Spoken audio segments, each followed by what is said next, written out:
What's up, everybody? Welcome to Philly with Jon Marks on PHLY. As my Buffalo Wild Wings song has got replaced, I didn't even know. I have no creative control over the show. I did like that generic little music bit that brought us in. As always, Philly with Jon Marks, brought to you by Bet Parks and Central City Toyota.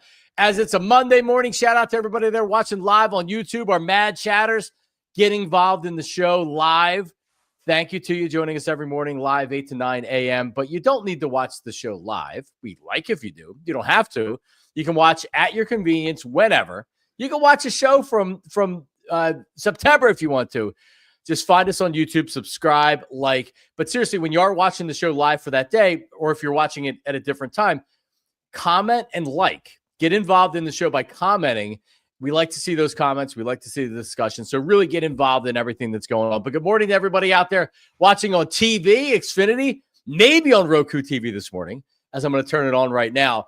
As joining me, as he did on Friday, this is 2 days in a row, Bill Matz from PHLY Flyers, Broad Street Hockey. And, of course, he's just, an all-around 4-for-4 Philly sports fan. What's up, Bill? What's going on this morning, Johnny Marks? Well, the last time you weren't here with me, the last time I did the show, and I'm home today because Tyler is doing Anthony's show, so he's in studio. So Brianna Savarino is producing us this morning. So, Bree, thank you very much for getting up early. But the last time Tyler was off for a week, and I was doing all the shows from home because it makes it easier for the producers and everything else. So I'm like, oh, cool.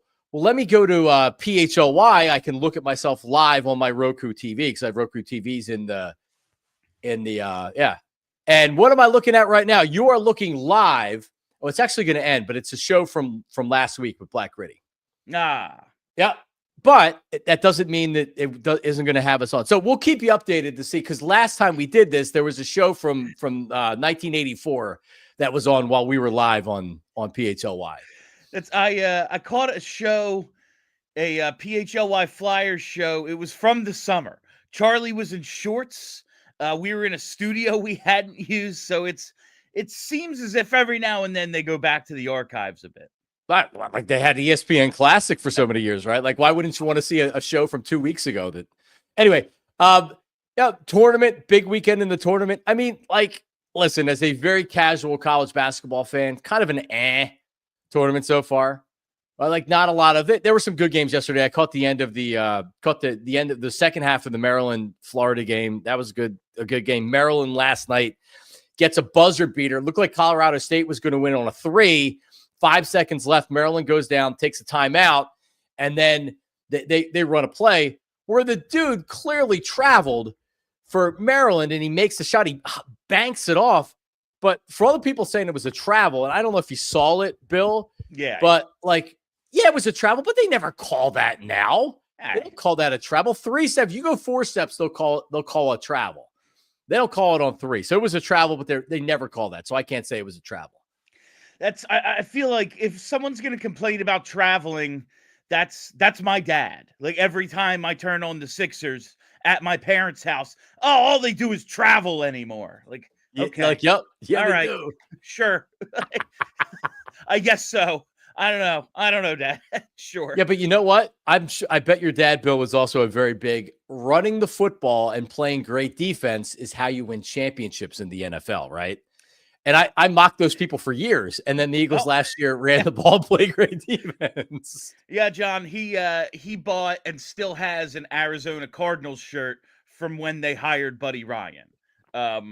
He never really got over that. Even now, after 2 Super Bowls, it's still a tough topic in that household. So if I asked your dad, Buddy Ryan or Andy Reid, what would his answer be? He might punch you. Honestly, that would be your answer. He would fight you. Well, listen, your dad and Eagles fans like your dad. There are not a lot of them left. I mean, there's still a lot of them, but compared to what it was when I was growing up, when you were growing up, winning 2 Super Bowls will do that to you, but not your dad. Which is, listen, we need those guys in the fan base. He's softening, but he's not there all the way yet. Right. So did he call for Howie's job before free agency even started? What is he doing? Fire him. he's really distressed about Avonte Maddox, you know. Oh, that's awesome. All right, so the end of Block A. So give us a couple minutes on the tournament here. As so there's 7 teams, Sweet 16, 7 teams left from the SEC, the powerhouse. Just it's what you think when you think college basketball. Bill Matz, the SEC, the SEC. I guess the big, and it was a great game. But even when UConn loses as the 8 and Florida beat them, and they needed every bit of that game. That was a really good game, really good second half.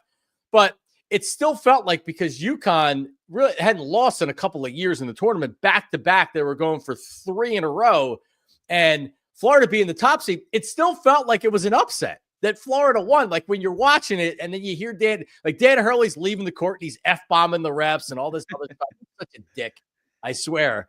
But like UConn being the 8 seed losing almost felt like an upset with Florida winning that game. It was pretty crazy. Well, that's just that's especially when you're not involved, like UConn. Yeah, okay, they're probably like a 2. You know, it just feels that way with UConn. They're a legacy program, but that's the SEC now. They have all that football money, and they can transfer it to the other sports, I suppose. So check this out. The last time that a team won more than 2 in a row. So you've had a couple back-to-backs, but the last time for a team to win 3 in a row, UCLA won 7 straight from 1967 to 1973. I mean, put that in perspective. 7 straight. Who the hell's watching? Like, I'm not watching that. If it's this going to be that team winning every year, like, at what point does it become like, no, I'm watching because I want them to lose? If they're not going to lose, I'm out. Unless you're a big UCLA fan or you like UCLA and you don't want to see them lose. I just thought, like, I knew that the John Wooden and those teams were unbelievable. 7 in a row? It's almost impossible. Like, you would go your entire high school and college time. I mean, I would see 2 different teams in college with my 5.5 years, but like, yeah, that's insane. I love greatness and dynasties. Like, I think you shouldn't have to just be good and see what happens. Like, I hate that idea. Try to be great. That's why I hate salary caps and stuff like that in the pros. But 7, that's too many. How do you not devise a plan to stop a team in 7 years? Stop it. Yeah, like you need to get, especially in college, just make up some. I'm sure they were cheating at some point with paying players. Come on. And like, get them on probation. Get them the hell out of there. But yeah, so UConn loses, and that was one of the big stories. John Calipari and Rick Pitino, they face off. This was the Saturday afternoon game. I was up at Bet Parks doing the show on Saturday afternoon. The game, there was a 2:40 tip, so we were on the air for a little bit of that game. Pitino down the stretch made some very questionable calls. He sat his best player, the Big East Player of the Year, for the final however many minutes. He was really struggling from the floor. So, like Pitino, Calipari, 2 legends, right? Calipari, he advances to the Sweet 16. And the big story for casuals like us, Bill Matz. By the way, this portion of the show is brought to you by GLAT Hair Restoration, GLATHairMM.com, 610-980-4000. As we are live on Roku with the Free Agent Frenzy Eagles PHLY podcast. So we're live if you watch on YouTube, and I hope Xfinity TV. But yeah, so on Roku, which I am saying, like, hey, watch this on Roku. We're not even live on Roku. So I don't know what the hell's going on with that. Yeah, like at some point in 2027, 2028, they'll get us live. So McNeese State loses. Purdue really beat the crap out of them, especially in the first half. And on Friday, we actually talked about how this has become the big name of the tournament. And it's the manager, Amir Khan of McNeese State. And like, I kind of hated him on Friday. I really hate him today, Bill. Really, really hate this guy today because McNeese State gets beat pretty bad, which is like, this Purdue's like a legitimate program. Purdue's a Big Ten program. But like the way this guy goes down, like he gets blown up. He's wearing an Under Armour tracksuit. He's got, 6-figure. There he is right there. Look at that. Ara Khan with R on the back. That's great. This guy is such a loser. And I hope his 15 minutes is almost up. I'm not sure though. So he wears that. So then they play in the game or whatever. And it's the second half and they're down big. And you would think the student manager would be trying to, like, rapping on since he's a rapper, he leads them out rapping and stuff. He'd be rapping, trying to get his guys going or giving them, like, come on, take an extra sip of water, man. Like, come on, we need to come back. No. Nowhere to be found on the bench. Do you know where Amir Khan was while his team, the guys are crying on the bench being, oh man. Where was Amir Khan? Let's see it. I have a picture. Let's see where he was. He's over with Spike Lee, watching the game with Spike Lee. And by the way, Spike Lee, I don't care if you're from New York, a red Yankees hat. Ooh, with your Fugazi St. John's jacket.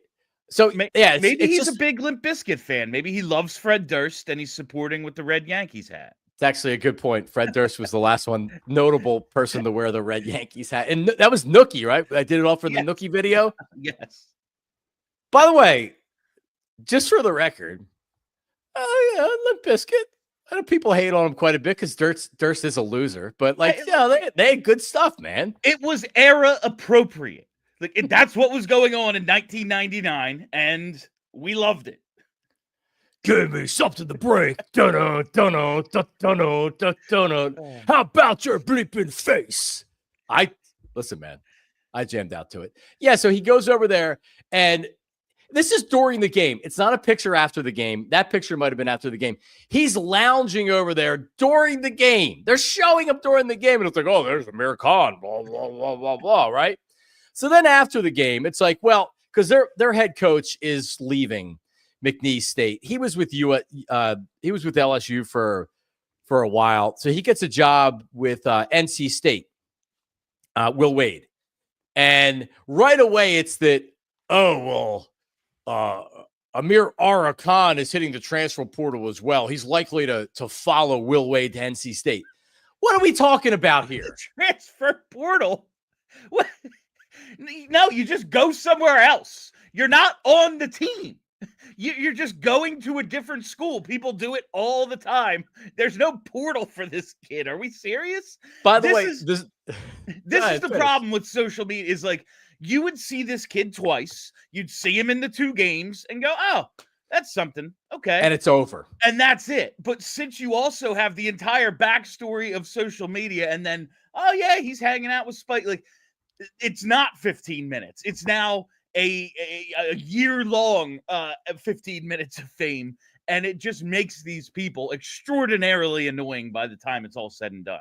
He's already there, and it's not said and done with him. I hope it is. He has 12 NIL deals, according to reports, totaling well into the 6 figures. Buffalo Wild Wings, Tick Pick, and TurboTax are the 3 biggest. According to a staff member of McNeese, they told CBS Sports he took 135 calls in the previous 2 days concerning Khan's deals, as hundreds of businesses have expressed serious interest in capitalizing on a feel-good story. Well, that's over now, the feel-good story. Like, to what end? Like, oh, man, yeah, Amir Khan told me to get tickets here, and he's a rapping student manager, so I must obviously listen to him. If the Hawk Tua girl can make a lot of money and then totally flame out because she's a total idiot. Big surprise. The Hawk Tua girl put out a Bitcoin that screwed everybody and she didn't know what she was doing. I'm shocked. That happened.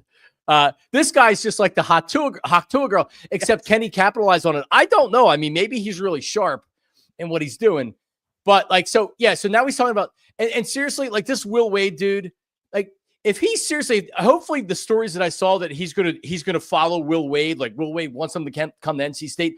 Will Wade should take this guy's head and put it in a toilet and flush it, and shouldn't let him anywhere near his team in NC State. Like the guys might have thought he was cool now. I think the guys thought he was cool when he was over lounging with Spike Lee, and he shows what kind of a fraud he really is. No. Now he's gonna go to NC State, a real program. What if these players should look at him and be like, man, get this fool out of here. Following them to NC State, please. Absolutely no way. Like, okay, this was a fun little thing for a year. Now all of a sudden, he comes in and everyone knows who he is. The players who actually play are like, oh, so this guy makes like a bunch of money that could be going to no. No, Yeah, he we makes hate more him. money than me because he's Yeah. this short rapper that leads us out with a boombox. Yeah, I ain't having that. Oh, cool. A dork who is actually cool. That's never been done before. All right. Yeah, we'll see if he's really cool. Yeah. All right, so Will Wade has agreed to a 6-year deal to be the next coach at NC State. He told CBS Sports, and Khan is expected to join Wade's staff as a graduate manager. His exact role isn't known yet. Maybe it's social media. I mean, listen, if this dude's talented, he's going to make a lot of money. If he's just some loser that caught fire in a bottle by rapping with a boombox, then he's going to flame out because people already want to hate him. I hate him already. I could like him if he actually proves to be talented and cool, but right now I hate him and I want him out of my life. So. Yeah, and that's does this guy actually know ball at all, or is he just a mascot? Like, that's what it comes down to. Like, if he's like a mascot. part of the staff, it feels like he's a mascot. Feels like he's a mascot. Well, there you go. All right. Well, there's your very in-depth Sweet 16 breakdown.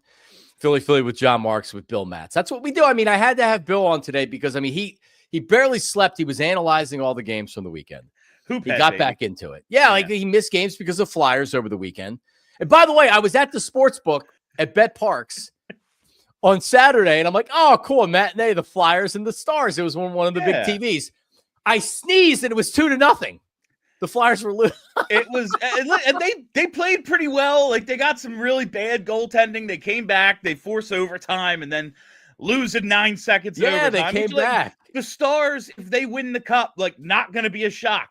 Then they give up a touchdown to Chicago on Sunday. Chicago, one of 2 teams eliminated already.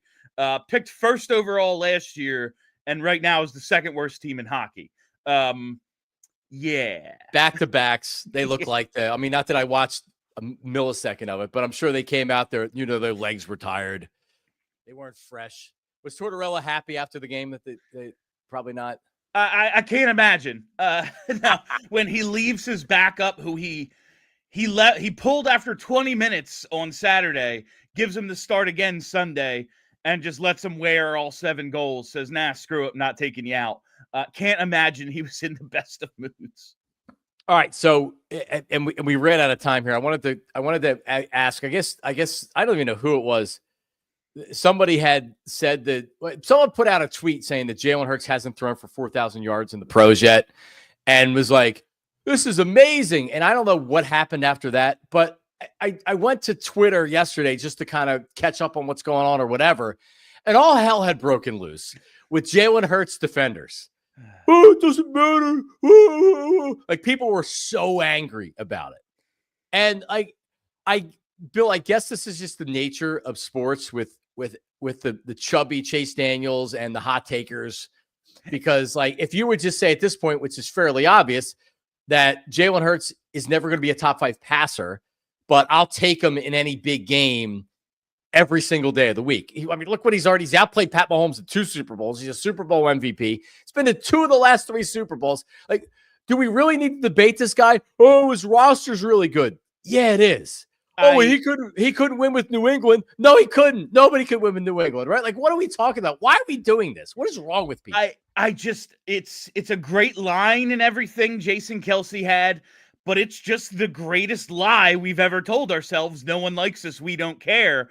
We care tremendously. And I don't understand. Like, this is my favorite part about winning championships is we're Philly. We're the bad guys, We booed Santa. We threw batteries at J.D. Drew. We kidnapped his pets, whatever we did.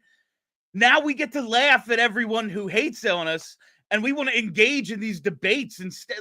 Good. Oh, he couldn't win it. Yeah, sucks to be you, man. You don't have Howie, I guess. Like, I don't know. Draft yourself Jalen Carter at 9. I don't know. Be better.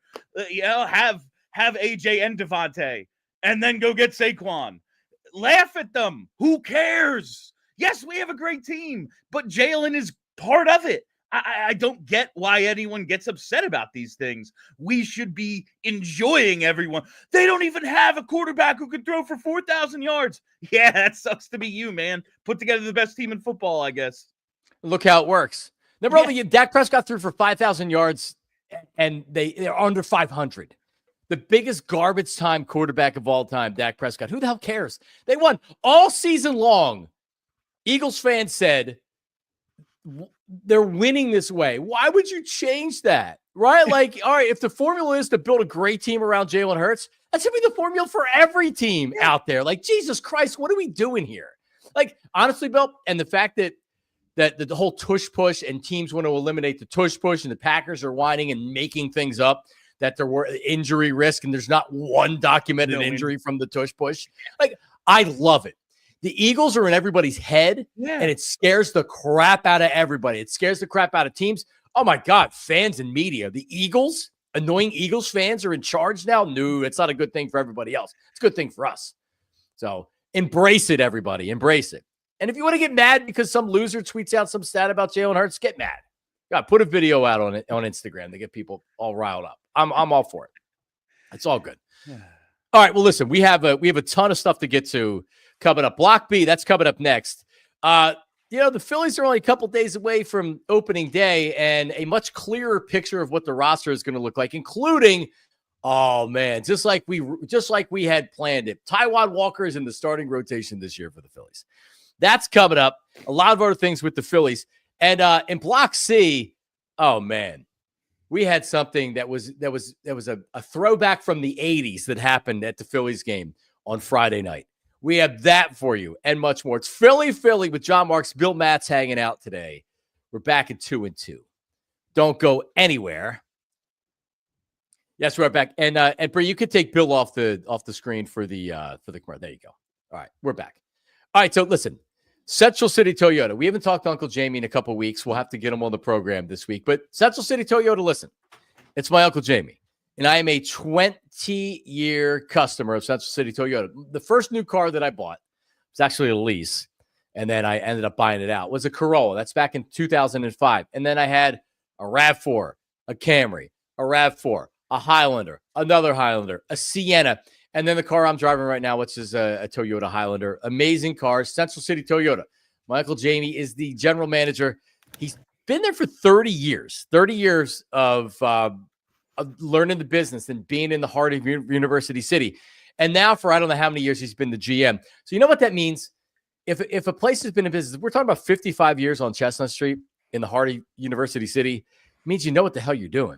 It means your business is tremendous.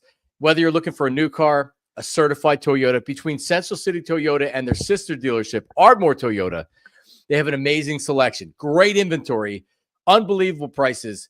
CentralCityToyota.com to see their entire inventory of everything both dealerships have. And also, if you work in Center City, Central City Toyota has the biggest service and parts department in the entire city.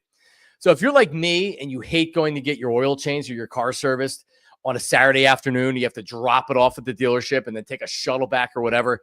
Central City Toyota, you have to go to the website, but you can schedule an appointment. If you're in Center City, if you're working Center City, if you're in the West Philly, maybe South Philly, even like Ballackinwood, not that far away from University City, they'll come and grab your car, service it, and then drop it back off to you. That's just what they do. Makes it easy for you. You don't even know what happened. CentralCityToyota.com to take advantage of that. And if you want to go check them out, just kick open the door. Well, don't kick open the door, but again, go in there and say, I want to talk to Uncle Jamie. CentralCityToyota.com. All right, the Bet Park Sportsbook. You know it. You know it. You know it. You know it. Actually, I have some new stuff here because we've updated odds, right? So you get to the Sweet 16 here, and we were up there on Saturday, and the sportsbook was awesome. Like I was saying, when the Flyers was on the one screen, we had men's basketball, the tournament, we had the women's basketball, we had the UConn game. UConn was up like 90-11 at one point. There was MMA, the fights that were over in London. It was awesome. Bet Park Sportsbook. But how about this? It was a great weekend. The Bet Park Sportsbook and online casino, as you covered for the tournament, you can make bet futures right now on what team will win it all. So check this out.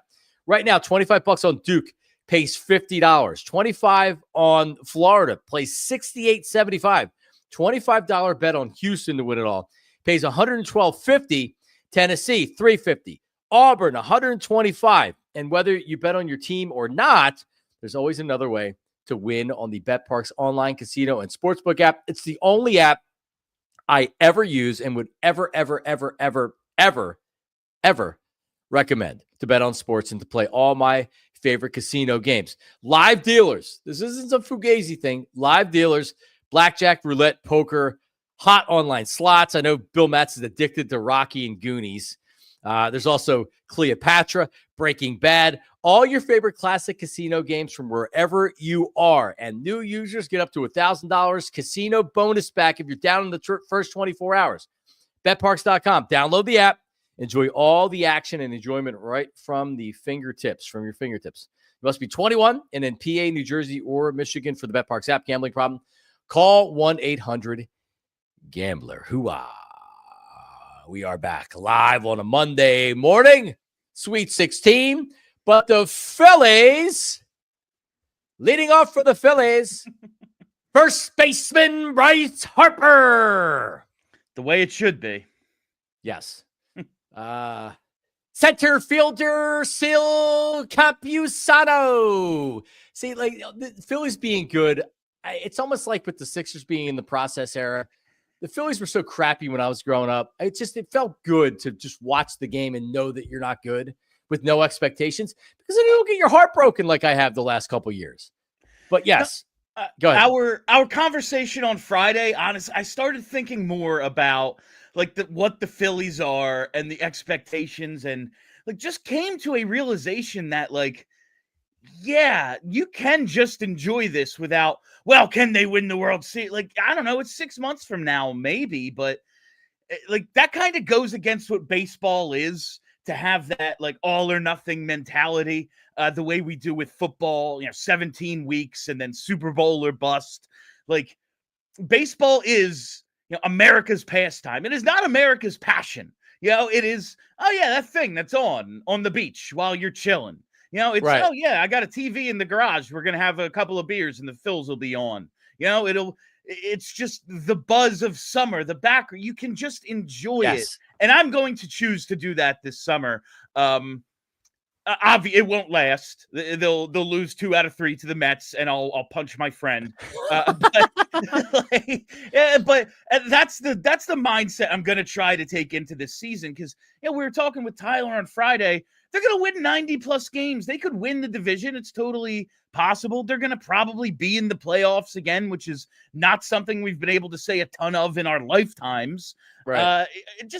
I am going to enjoy it, and then when the stress of October gets here, I will take that for whatever it is. Yeah, I mean, you were dead on with like when I think of growing up and going down the shore, when I think of my one of my late grandfathers, I think of being down the shore and listening to the Phillies game on the radio out on like the front porch on a lazy Wednesday. I'm down the shore and it's just like, here's the pitch, right? And they were bad teams and everything else. But yeah, like that's one of the reasons when people are like, oh, I can't wait for fall. I like fall. I love football. I love the summer. Yeah. I know, like, you're a Sea Isle guy. You've been going down the shore for I love the shore. Love the warm weather and the shore. And like that's the summer. That's the Phillies. And it really is. It's trying to enjoy and live in the moment rather than thinking of, well, really, it's going to be what happens in October, because we know this team can win regular season games. And that's such a toxic way to treat the season. And I don't want to do that. Remember when the Eagles lost in 2002 and then 2003, the whole thing was hurry up and get back to the NFC Championship game. You couldn't enjoy the season, and then they freaking lose.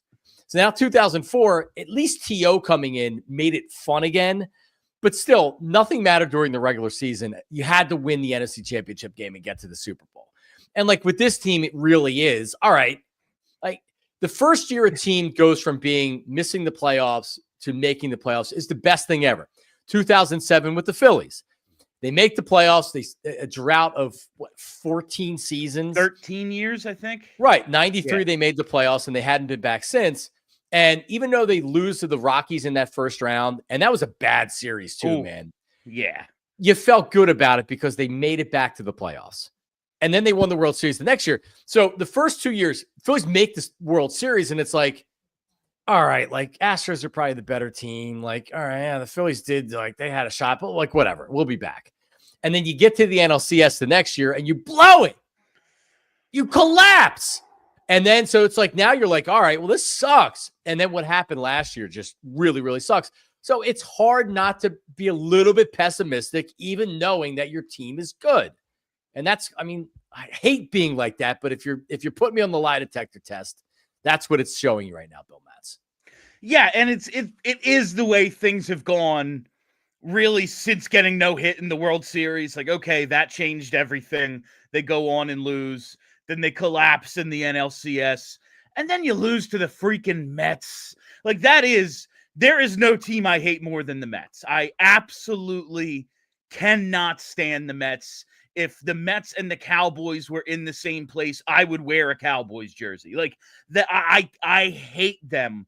And to lose to it, it does feel now a little reminiscent of that last time we had a run like this, where it was, okay, you take a step back every year, except you didn't get that one. Well, we did win it. You went and lost, and then you lose the NLCS. Now I think I've seen this story before, but I'm not going to look at it this way, John. I'm not. I can't. It's not good for us. No, it's not. It's not. How the Mets won, they essentially dominated the Phillies. The Phillies were dead. Yeah. The grand slam that the Estevez gave up, just a meatball right down the middle of the plate. But you're right. It's to the Mets. They always have annoying players. And now their owner, Steve Cohen, just, I mean, not that he didn't back up the Brinks trucks before, because they had the highest payroll, but now Juan Soto's there and everything else. So anyway, so looking at this season, as expected, Ranger Suarez had a back issue. I think that, like, for me, the expectation was he wasn't going to start the season in the rotation. He's not. So he will be on the injured list. And Taijuan Walker, our old buddy, old pal, luckily they didn't cut him, I guess, or they weren't going to release him. He's owed a lot of money. Why not hold on to him in case of something like this? So he's going to start the season as your fifth starter. You're not going to need him. You'll be able to skip his time around here, so you're not going to need him. But, like, I'm not going to sit here and do 5 minutes on, oh, thank God they have Taijuan Walker. But, like, we'll see how he does in his first start. And if he sucks, I'll want him out, and they can try somebody else. But hopefully Ranger's not going to be gone very long. I mean, that's really essentially what it is. Hey, we're seeing the best of Taijuan Walker that we've seen, I guess, in spring so far. I always support a guy wearing 99, as you can see from the jerseys behind me, but it hasn't been a great start for Walker. And yeah, hopefully they just don't need him. Like, what if maybe Ranger just recovers quickly and they skip his rotation one time through, and then, oh, look at that, Ranger's back. Yeah. Maybe we can get by on that. I saw it was going to be like April 6th or something before we were going to need a fifth starter. So maybe it all works out. The reality is, when you have Wheeler, Luzardo, Nola, and Sanchez, like, Taijuan Walker can give you 5 innings and give up 5 runs. It's like not ideal. You don't want him to do that, but as long as he doesn't kill your bullpen, I don't know. Like, I'm not. And honestly, I think Walker handled himself really well last year. Like, remember the year before he was out of the rotation in the playoffs and he was pissed about it. He was yappy, and, like, that's not a good thing. Tweeting. Yeah. He handled himself well last year. By the way, he sucked. So I don't know how you would spin it. Some players try to do it. They'll blame other people, but he sucked last year and he knew it. So hopefully he can turn it around. So also Matt Strom, he's going to pitch today. Today is the last spring training, at least the Grapefruit League today. So he's going to pitch. If he's healthy, then he's going to make the opening day roster. So it's very much an iffy thing. However, the Phillies did make a move. They claimed right-handed reliever Carlos Hernandez off of waivers from the Kansas City Royals, and your Jersey brother, Tyler Phillips, got designated for assignment. He will not be making the opening day roster. I know that one probably hurt you a great deal. It crushed me, John. Just absolutely. Tyler Phillips, an American hero. He is. So hopefully he clears waivers or he gets another job in the majors, but Tyler will be okay. Hernandez, last year in 27 games, had a 3.3 ERA, but he was also designated for assignment. So Kansas City thought so much of him last year that they cut him this year. They said, no, you're not. We're going to make you available to every team in Major League Baseball. Now, here's why it's exciting. And he's going to make the opening day roster. He averages 98 on the fastball. So if you go back and watch highlights of him, which I did, He's hitting up 101 on the gun. You're seeing he's got a heavy fastball, right? So but his command sucks. So he's walking a lot of people. He doesn't know where the fastball is going a lot of times, and that can be good. But in this case, if you're walking a lot of people, it's not. And he was dreadful this spring. He almost had a 7 ERA. But the Phillies have had a lot of success. Caleb Cotham, their pitching coach. If you look at Jose Alvarado, anybody could have had him in baseball. The Phillies did a very minor trade to grab him. He was in AAA before he came back up. Alvarado really man, did he rejuvenate his career? And that's the hope with this guy. He's the right-handed Carlos Hernandez. Has good stuff, has heavy velocity, it just has really, really good stuff. And you just have to harness the command and hope that he can be, because all you really need is for a year. You don't need this guy to be for even half of a season. You just need him to be good for this year. So it's an interesting pickup to say the least. But anybody that throws 98, 99, 100, I'm all in. And if he sucks, cut him. It doesn't matter. Send him back down the minor. It's absolutely worth a look. I always, between Caleb Cotham and, of course, the Kansas City Royals, Mike Arbuckle, still my guy out there. Those two guys combining to bring us somebody, I'm all for it. I think it'll all work out, Johnny. A Mike Arbuckle shout out in 2025 is amazing out of you. Because he was a good baseball man for the Phillies, and they wouldn't make him the GM, so he had to leave, right? But yeah, Arbuckle was a big part of how the Phillies built themselves up for their World Series run. Ed Wade getting into the Phillies Hall of Fame because he didn't trade all those dudes. Well, who found all those dudes for him to hold on to? It was Arbuckle. That's all I'm going to say. The bullpen, which worries me, but a lot of times you go into a season, a guy like Dombrowski, he knows he probably needs another arm, but you also will find guys that you don't expect that will have a career year or got designated for assignment last year, and then for whatever reason, their stuff's good this year. So you have Alvarado, Tanner Banks, Carlos Hernandez, who we just talked about, or Ryan Kerkering. This is not a popular opinion among Phillies fans. I'm not a big Kerkering guy. I don't think he sucks, but when he came up, I was expecting this guy's unbelievable, right? And to me, I haven't seen him in a lot of high leverage situations where if it's the 8th inning and there's a runner on first and second, I'm not like, oh yeah, bring in Kerkering. I don't know, man. I mean, I think he's good, but I need to see him take that next step this year of being the lockdown 8th inning guy that we're talking about should be the closer of the team in the future. No, absolutely. It's been he comes up basically during a World Series run. It's okay, we'll get him in, and they used him in some spots that, oh wow, this guy's kind of young. And since then, it's not like he's been a phenom, which is what we all kind of were looking for when he came up initially. So I agree. He does kind of need to progress a little bit the way we've seen other guys under Cotham kind of do. Now, especially with his arm. People will point out his ERA was 2.29 last season, and he had a lot of strikeouts to inning pitch. I'm not telling you the guy's not good. Yeah. I'm telling you that they didn't use him in a lot.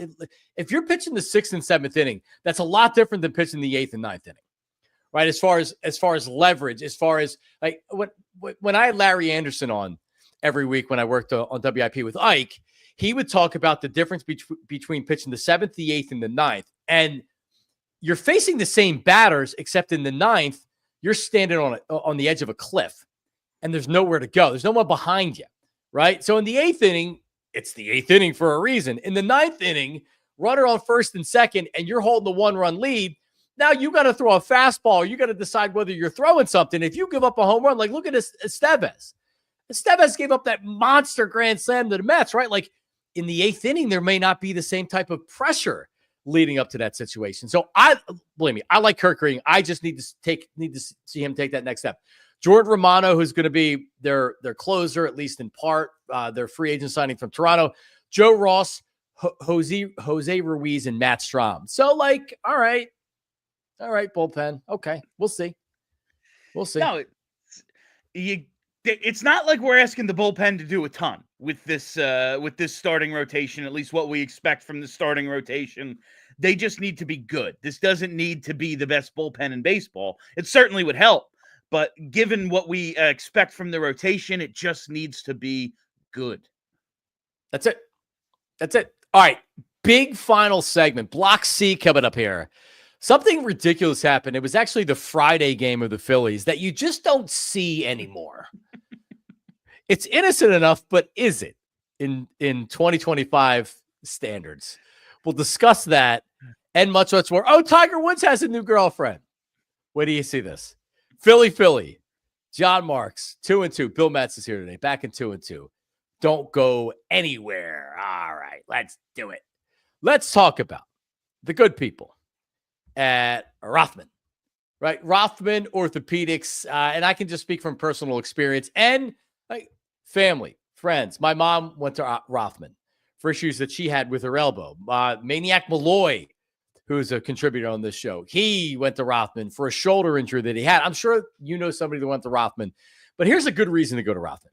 And it's not just because you have, like, oh man, like I really screwed my knee up, or I think I broke my arm or my leg or whatever. Yeah, of course you're going to go to Rothman then. But like with me, I actually during the pandemic, I got into like pretty good shape doing home workouts. And then one day, man, I just boom, threw a punch and strained my shoulder. And it's like, man, it just didn't get better. Before I knew it, I couldn't even reach up to grab the cereal out of the pantry for my kids. I was using tongs to have to get it right. And then like after it didn't go away, and I'm talking like a year, I finally went to Rothman, and very easily I got diagnosed with a frozen shoulder.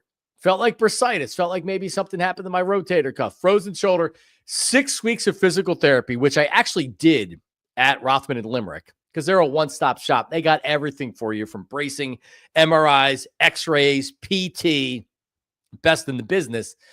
But like, and 6 weeks, literally 6 friggin' weeks. And it was done. It was over. And since then, my shoulder's been great, have had no problem. So if you're getting out when it's warm out and you're swinging the golf club for the first time, or you're just being active, you're running, and the knee's bothering you, or the shoulder's acting up, or the elbow, whatever it is, Rothman. Telling you, you don't have to live with pain. You should be able to do what you want to do. You should be able to play golf, right? So if you don't do your activities because you're suffering from pain or it hurts the next day, just make an appointment with Rothman, specializing in orthopedics and you. Visit rothmanortho.com/PHLY to learn more, to make an appointment today.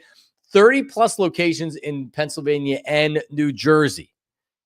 That includes offices, urgent cares, walk-in centers, PT, physical therapy, the full spectrum of orthopedic care. Rothman Orthopedics. Again, rothmanortho.com/PHLY. Make an appointment today. Make an appointment today. Hoo-ah. All right, True Mark. I am a True Mark financial customer. My business checking, my business savings. I have a personal savings account. Kids have savings account there. But right now, you spring in the savings. You see what I did there? It's time to spring in the savings at True Mark, because if you have financial goals, whether you're buying a house, maybe the vacation, right? Like my wife and I are talking about, all right, we need to plan this out because it's really expensive, taking the kids to Disney. What do? Get with True Mark right now and figure out a path. How can we save enough money? How can we do this right now, right? You can get the perfect savings account. They offer high rate certificates and money market accounts, so your money grows faster and works harder for you. So if you have your money in just a regular, like low interest savings account, what are you doing? You could make more money. TrueMark can help you with that. Visit TrueMark.com for rates and to learn more. Federally insured by NCUA. Rates are subject to change. TrueMark Financial Credit Union. Hoo-ah. There you go. All right, we're back.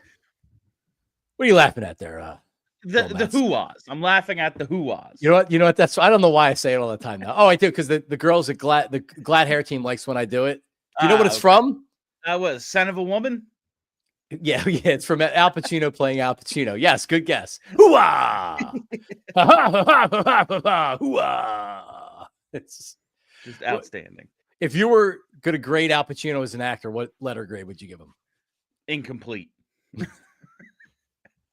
I just can't stand him. Honestly, I can't stand him. I think maybe if he were to do like a comedy, he would be excellent. I just don't get it. I've never understood Al Pacino.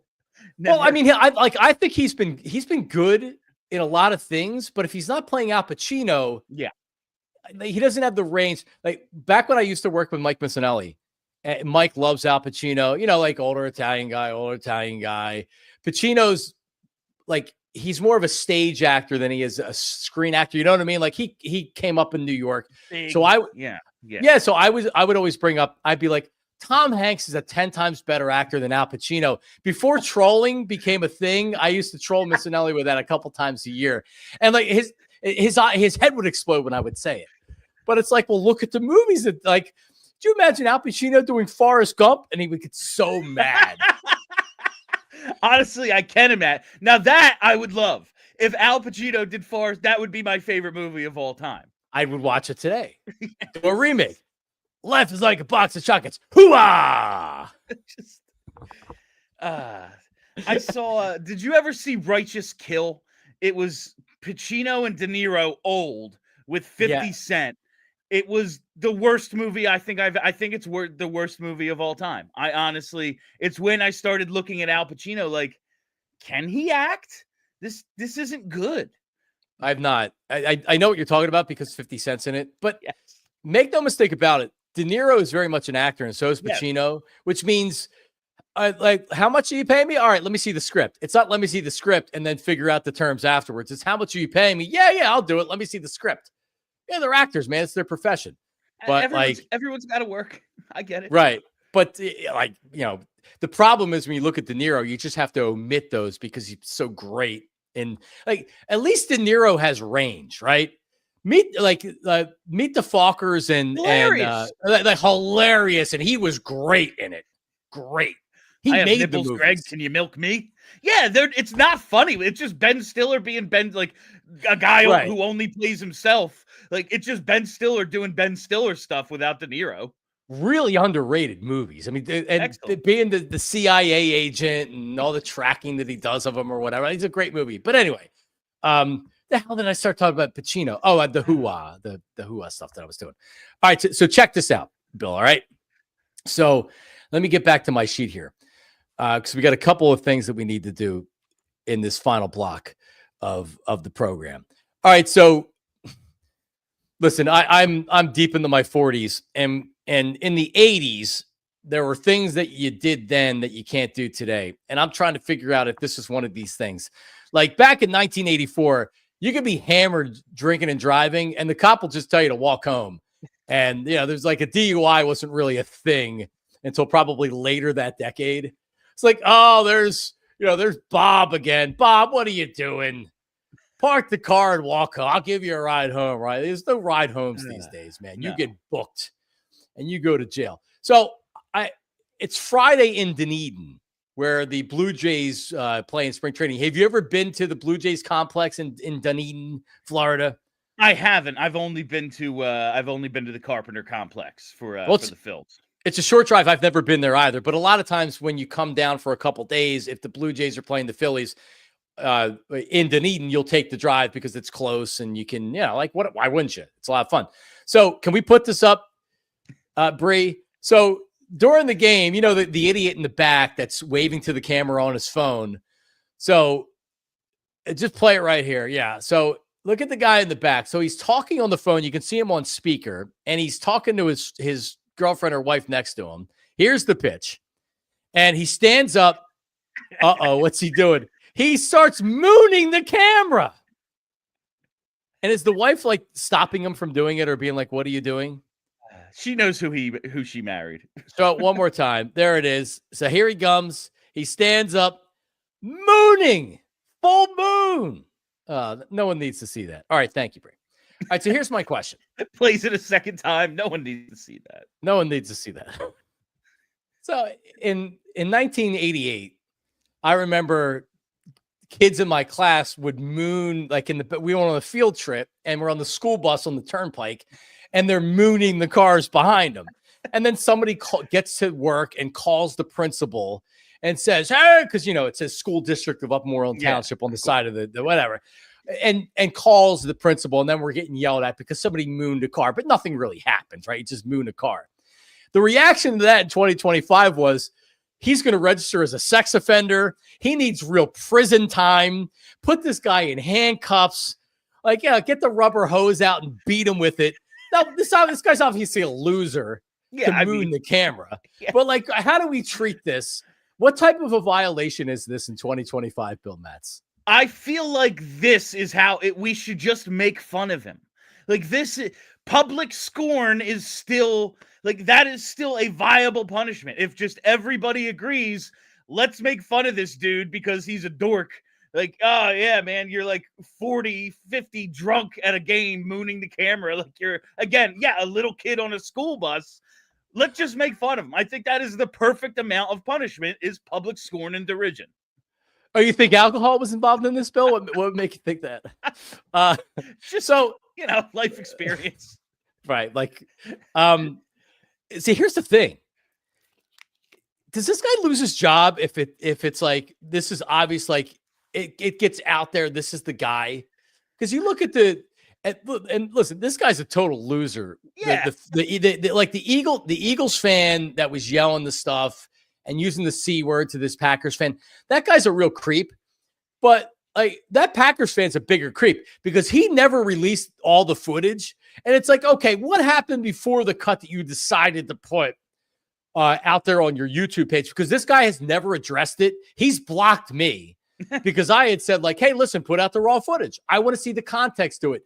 Not that he isn't a loser, but this guy's also lost his job. And if he tries to get another job and people Google his name, guess what's going to come up first? Not his last job at Comerica Industries or wherever. This is going to come up. He's got to scrub that LinkedIn profile. He really needs to do a deep dive on his internet background there to get a few extra results to pop up ahead of that YouTube video. But yeah, like, I feel like we've moved past that a little, where it's, you do a stupid thing and then suddenly, yeah, your life's over, man. I feel like we've gone a little bit past that, but not a ton. I can't imagine he loses his job. Like, this is harmless. This is completely harmless. He should not lose his job. Nobody was harmed in the making of this video. Absolutely zero people were harmed. But you know how these companies are. And then all of a sudden it's like, oh, well, this is this guy. He works at this company. I don't know what he does for a living, but now they're LinkedIn. Now, Yeah. every Google it, and it's like, oh, are you going to employ this person? Whoa. And that's how you lose the job. That's how you lose the job. And it's the same. Like, you look at social media comments, it's like, oh yeah, 3 people are complaining, we got to do something. And it's literally, in a world of 8 billion people, 3 have complained. All right, what's worse? And I'll give you 2 80s things. Mooning the camera or putting your kid in the back of a pickup truck and driving him up the street to Dairy Queen. Because that was very normal for me, getting in the back of my dad's pickup truck and going up to the Little League field or going up to Dairy Queen. Yeah, it seems it's not something you would do today. No, obviously. It doesn't. And it's so much fun. But it does seem wildly dangerous, especially with the drunk drivers on the road at the time that we were just allowing to drive around. I guess mooning the camera is... No, that's actually dangerous. It's not. Something bad could happen if the kid's in the back of the pickup, as fun as it is. Kids are stupid. The road is dangerous. Well, no, you'd be in handcuffs if you did that today. Yes. If you were in the back of the pickup truck. I was either in the back of the pickup truck or sitting middle next to this gear shift while my dad was smoking cigarettes. Yeah. And there's no seatbelt being worn by anybody in the car. Of course not. Especially they not weren't me. Even invented when you were a kid, Marks. No, you didn't have to wear them. My grandmother would always say, click it when I would get in her car, in her station wagon. She would make me put on the seatbelt. And I was always annoyed because I'm like, oh, I'm getting in Mimi's car. I have to put on the seatbelt. It's like, yes, he was actually looking out for me. You didn't realize that in 1985 that you should be wearing a seatbelt. I'm in the back. There's no seatbelt. Too many things to get to you with. So let's get a couple things here, Bill. Tiger Woods announces on social media that he's dating Vanessa Trump. Bree, do we have this? So he announces that he's dating Vanessa Trump. Love is in the air. and life is better with you by my side. We look forward to our journey through life together. At this time, we would appreciate privacy for all those close to our hearts. So a PDA picture in a hammock, and then a picture of them posing. And this is Donald Trump Jr.'s ex-wife. So they were married, I think, till 2018. I really do appreciate someone asking for privacy after making their life public. That's right. Tremendous stuff. It's great, Tiger. After blasting pictures on Twitter, announcing it officially, and then asking for privacy. Do you know, I did I don't want to say a deep dive because I looked at her Wikipedia for about 90 seconds. But are you aware at Vanessa Trump? Do you know the most interesting thing of her past? Vanessa Trump? Yes. Oh no, did I navigate away from it? All right, you got to give me 1 second. So like she used to be a model. She grew up in New York, in like Manhattan, New York City. But the most interesting thing is when she was during her teenage years, because she was like a professional model too. But in her teenage years, she dated local street gangster Valentin Rivera from the Latin Kings. That's so cool. She goes on to marry the president's son. But earlier in her life, and now she's dating Tiger Woods. Earlier in her life, she dated a member of the Latin Kings. She's really made her way up in the world. This is she's really gotten, I guess, achieved better taste as time has gone on. What is up? Like, what's up with that with Tiger? Is he just too much of a celebrity where he needs to date some other like whacked celebrity? I think he can't believe no one cares anymore. So he was like, "Oh, a Trump, that'll do it." Is that what it is? That's my guess, because I saw this yesterday. Is Tiger Woods still a thing in 2025? Is this something anyone really cares about? Like, I was a sophomore in college when his wife put the club through his car. Like, that was a long freaking time ago, and that was still like kind of the tail end of Tiger. That was like 2007. I still remember that morning it broke. I was doing morning radio on 9:50 a.m. Yeah, I mean, I hate golf, so I don't care about that. I mean, as you can tell with me, we're talking about the Aura Khan guy, and we're talking about Tiger Woods. So you know where my head's at sometimes. Springtime. Yep, hell yeah, it is. Springtime in Philly. But you know what I respect about it though? Tiger's 49, Vanessa Trump's 47. He could date some. He could be like Bill Belichick. Bill Belichick's 73. He's dating a 24-year-old. Like, what a loser move that is. And by the way, she's bat bleep crazy. That chick. All right. You don't say she's dating a senior citizen. Like, all right, dude's collecting Social Security. Well, like you go to your sorority sister's wedding, who's getting married, and Bill's with you as obviously as your plus one. What's Bill Belichick talking about at the table with, you know, like sorority sister, like Claire's boyfriend who's 24 and is playing beer pong the night before the bar? Like how awkward is that, man? Yeah, it's crazy. It just seems like an odd life to me. Yeah, but dating a 73-year-old, yeah, I'd say she's got some issues. Just an odd life choice. By the way, shout out to everybody watching on TV. Go on over to allphly.com to watch the rest of the show, because this is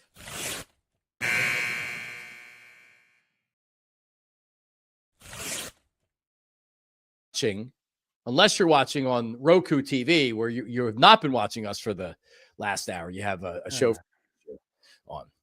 That's beside the point. All right, let's get through a couple more things here, because we're gonna save the Delco thing for it's too good for the next time we work. All right, it's too good. We can't rush it. This has to be something, and it's evergreen.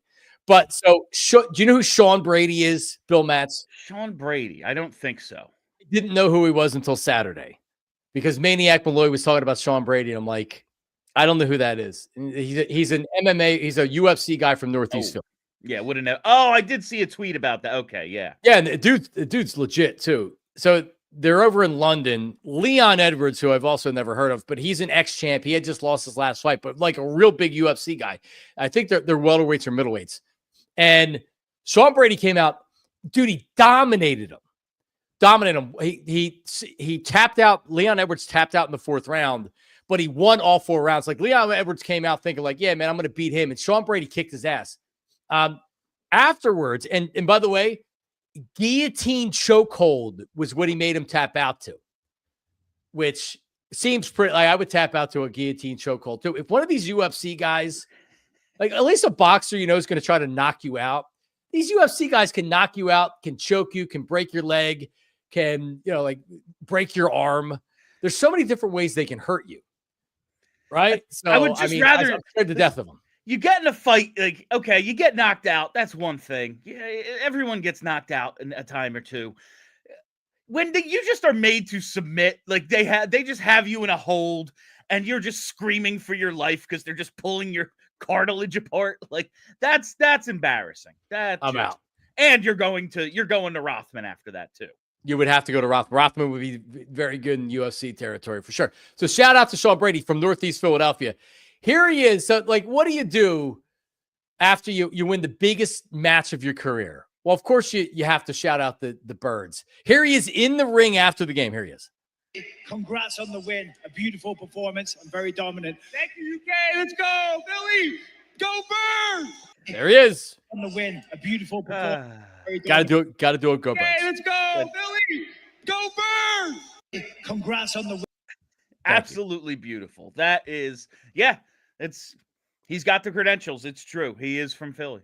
The only thing that was missing was more of a regional accent. Go Birds!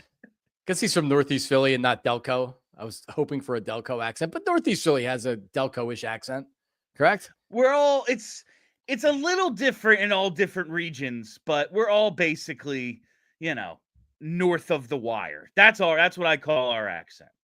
Just correct. But yeah, you need to go Birds. 100. All right, what's going on with PHLY Flyers this week, Bill? This week we're off today after weekend back-to-backs, but we have pre and post tomorrow. Flyers and Maple Leafs. Flyers really, really making a push to get into the top 4 of lottery odds right now. A few percentage points ahead of the Sabres for that 4 spot. I think they can do it. 10 games left. Really looking forward to the end of this season. They got a couple head-to-heads with Buffalo, must-lose games in my mind. It's really a shame the way this season went, but they need the talent, and it looks like they're going to have a real good chance to get it with a top 5 pick. Is it a must-lose or a can't win? What would you say the rest of the games? There's a few in there that would be nice to lose, but we'll see what happens. But the Buffalo games must lose games. You can't win them. That's for sure. You cannot win any more not. games. All right. Brianna Savarino, thank you for getting up and producing the fine program this morning. Bill, good stuff, man. We'll talk soon. Absolutely, Johnny. All right. Shout out to everybody that's watching live. Again, you can always watch at your convenience on YouTube. Like and subscribe. Comment on the episode that you're watching. All right. Whatever we're talking about, comment on it, like, subscribe. Follow me on social media at Jon, Jon Marks, Marks Media, at Jon Marks Media. We're back tomorrow live at 8 a.m. See ya. We all silly like the mayor.